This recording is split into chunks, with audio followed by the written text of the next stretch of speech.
پہلے ڈائریکشن دے گی، وائلیشن ہوگی تو پارٹی ہیڈ لکھے گا، پھر اس کے بعد اگر اس کی بھی وائلیشن ہوتی ہے تو پھر یہ معاملہ اسپیکر کے پاس جائے گا، اور پھر اسپیکر کے فیصلے کے خلاف right to appeal Supreme Court of Pakistan میں موجود ہوگی۔ اچھا، میں نے جہاں تک پڑھا اس میں کانسٹیٹیوشن میں، پتہ نہیں اگر میں غلط ہوں تو تصحیح کیجیے گا، کہ اگر کوئی کسی معاملے پر ووٹنگ کا معاملہ آتا ہے، جیسے منی بل ہے یا عدم اعتماد ہے، اس پہ اگر کسی پارٹی کا رکن اپنی پارٹی کے خلاف ووٹ دے دیتا ہے، تو جب وہ ووٹ دے دیتا ہے تو تب یہ پروسیس شروع ہوتا ہے کہ پارٹی ہیڈ جو ہے ان کو نوٹس کرتا ہے کہ آپ نے ووٹ کیوں دیا۔ جی بالکل ایسے، اور وہ جواب تسلی بخش نہیں دیتا تو پھر وہ اسپیکر کو لکھتا ہے کہ اس کو ڈی سی۔ جی بالکل ایسے ہی ہے۔ اور یہاں پہ آپ دیکھیں نا، مرکز میں جو حکومت تبدیل ہوئی ہے پاکستان تحریک انصاف کی وفاق میں، یہاں پہ حزب اختلاف کی جو اس وقت کی سیاسی جماعتیں تھیں، انہوں نے جو ناراض اراکین ہیں ان کو سامنے ہی نہیں لائے، ان کو شو ہی نہیں کیا، انہوں نے ووٹ ہی نہیں دیا، انہوں نے اتحادیوں کے ذریعے ہی نمبر گیم پوری کی، اچھا، اور 172 ووٹ ڈلوائے، اور عمران خان جو ہے وہ آپ کے کہنے کا مطلب یہ ہے کہ جو پی ٹی آئی کے 20 منعرف اراکین تھے انہوں نے پارٹی کے خلاف ووٹ دیا ہی نہیں، نہیں دیا تو نہیں دیا تو پھر تو الیکشن کمیشن کا فیصلہ درست جی بنتا ہے نا بالکل کہ بالکل درست ہے۔ اور سب سے اہم بات یہ ہے کہ تحریک انصاف کا یہ موقف ہے کہ ہمارا یہ کیس ہے کہ یہ ناراض جو ہمارے پاکستان تحریک انصاف کے اراکین ہیں، یہ پیسے لے کے جنہوں نے اپنی وفاداری تبدیل کی ہے،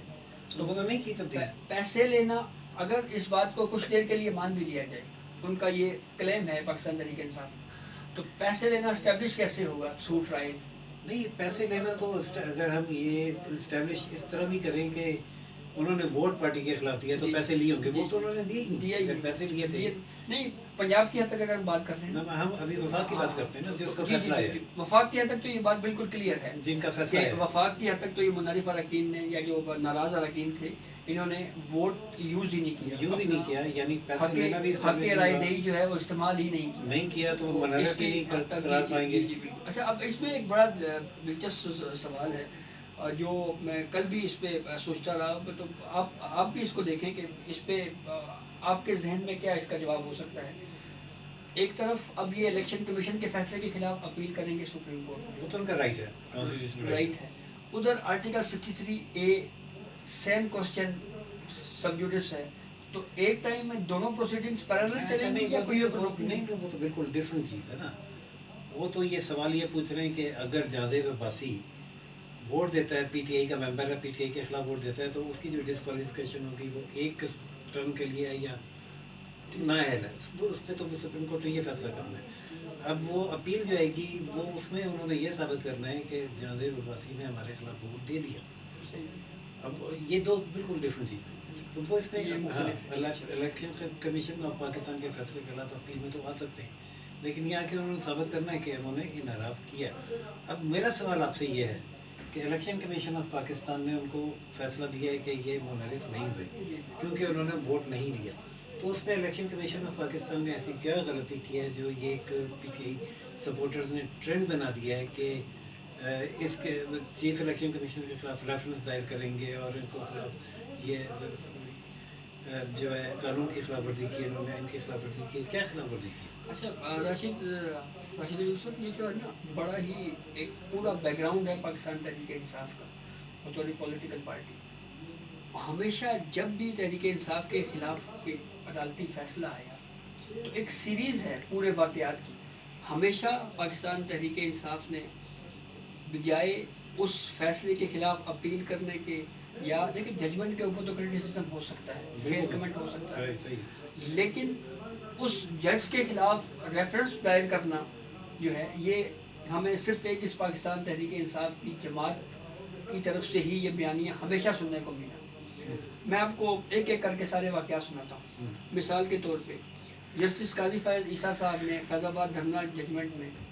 کچھ چیزیں لکھی، اس میں پاکستان تحریک انصاف کے کچھ لوگوں کے بارے میں ذکر ہوا، تو اس پہ کیا ہوا کہ پاکستان تحریک انصاف کے جو اس وقت کے وفاقی وزراء تھے، انہوں نے اس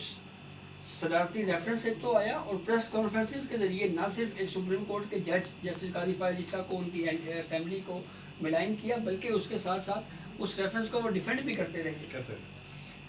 دوسرا واقعہ جسٹس وقار سیٹھ صاحب کا ہے، مرحوم جج chief justice Peshawar high court تھے، اور پشاور جو اسپیشل کورٹ تھا اس میں بھی وہ ایز اے جج جو ہے انہوں نے پرویز مشرف کی بات کی غداری کیس سنا. اس کیس میں انور منصور پرویز مشرف کے وکیل تھے,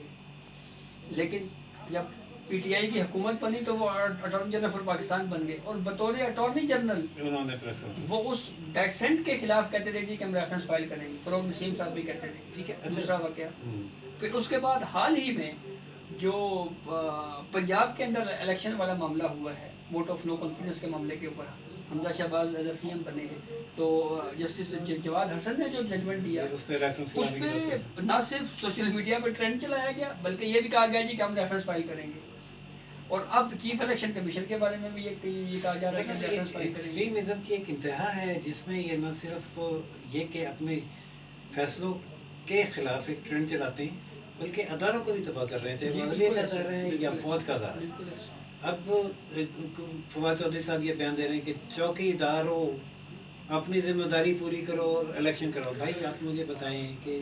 دنیا میں کہیں بھی چوکی دار کا کام الیکشن کرانا ہے؟ حالانکہ وہ خود وکیل ہیں, ان کو یہ پتہ ہے کہ کانسٹیٹیوشن میں لکھا ہے کہ الیکشن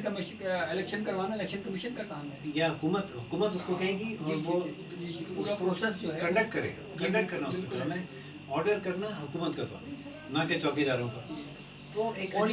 یہ چوکیداروں کی ٹرم بھی وہ اب یوز کر رہے ہیں. پہلے تو بہت محترم اور معزز پہلے یہ اس حوالے سے اپنے مخالفین کو ملائن کرتے تھے کہ یہ اداروں کو کے خلاف بات کرتے ہیں. بہرحال بہت افسوسناک ٹرینڈ ہے. اگر حکومت گئی ہے تو آپ اس کو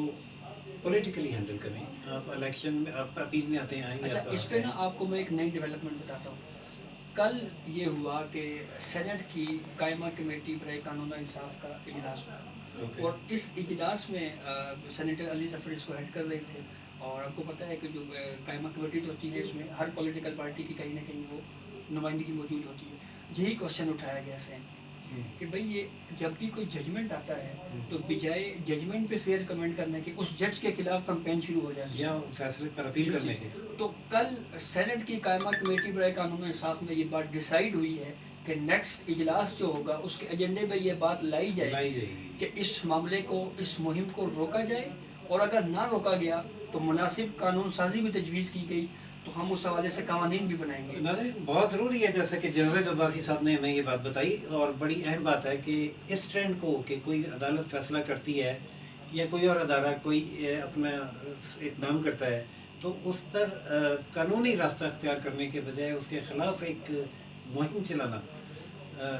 انتہائی ایک اداروں کو تباہ کرنے اور پاکستان میں آئینی بحران پیدا کرنے کی کوشش ہے, اور یہ ایک ملک کو ایک خطرناک سمت میں لے جا سکتی ہے جس کے خلاف اس کو روکنا یا قانون سازی کرنا بہت ضروری ہے, جس کا فیصلہ کیا گیا ہے کہ اگر یہ نہ رکی تو اس پر قانون سازی کی یہاں جائے پہ گی. نا ایک اور جو ہے تھوڑی سی ہم ذرا اپنے ناظرین کو یہ بتا دیں کہ ججمنٹ کے اوپر کمنٹ کرنا جو ہے نا یہ ہر شہری کا حق ہے. اب جیسے اس کی میں آپ کو ایک مثال دیتا ہوں کہ ججمنٹ پہ کمنٹ کیا ہوتا ہے. ججمنٹ پہ کمنٹ یہ ہوتا ہے کہ جو پاناما کیس آیا اس میں جس طرح سے ججمنٹ دیا گیا اور ایک فرضی تنخواہ کو اس کو بنیاد بنا کے لائف ٹائم ڈسکوالیفائی کر دیا گیا, تو اس ججمنٹ کے اوپر کمنٹ کیا جا سکتا ہے کہ اس میں انصاف کے جو کمنٹ اس پہ ایسے کیا جا سکتا ہے کہ بھئی یہ فیصلہ کرنا سپریم کورٹ کا اختیار نہیں تھا, یہ کیس الیکشن کمیشن کو یا پہلے اس پہ ٹرائل ہونا چاہیے بجائے اس کے کہ ہم کھوسا صاحب کو برا بنائیں. جی اسی طرح نمبر 1. اسی طرح سے دوسری مثال ہمارے پاس موجود ہے عمران خان اور جہانگیر ترین ڈسکوالیفیکیشن کیس. بالکل اس پہ آپ کر سکتے ہیں. ثاقب نثار صاحب کی سابق چیف جسٹس کی سربراہی میں بینچ تھا, اور ہمیں یاد ہے کہ 4 سے 5 دفعہ سابق پرائم منسٹر عمران خان کو جو منی ٹریل جو ہے اس کو درست کرنے کے لیے اور بار بار اپنے موقف کو تبدیل کرنے کا موقع دیا گیا, لیکن وہی موقع جہانگیر ترین کو نہیں دیا گیا. یہ ایک تنقید ہے, پھر تنقید ہے. تو اس پہ ہم یہ کہتے ہیں کہ یہ بیلنسنگ ایکٹ کیا گیا کہ نواز شریف کو ڈسکوالیفائی کیا آپ نے ادھر سے, اور پھر اس کو بیلنس کرنے کے لیے آپ نے جہانگیر ترین کو ڈسکوالیفائی کر دیا. اور اگر وہی اصول اگر جو پاناما میں اپنایا جاتا, جو اصول طے کیا گیا تھا, اگر وہی اصول عمران خان صاحب کے اوپر لگتا تو وہ بھی پھر ڈسکوالیفائی ہوتا. وہ فارن فنڈنگ کیس میں ڈسکوالیفائی ہوتے ہیں. بہرحال تنقید ہو سکتی ہے فیصلے پر, جج پر نہیں. آپ فیصلے کو اپیل کر دیں, چیلنج کر دیں اور اپنا سیاسی جو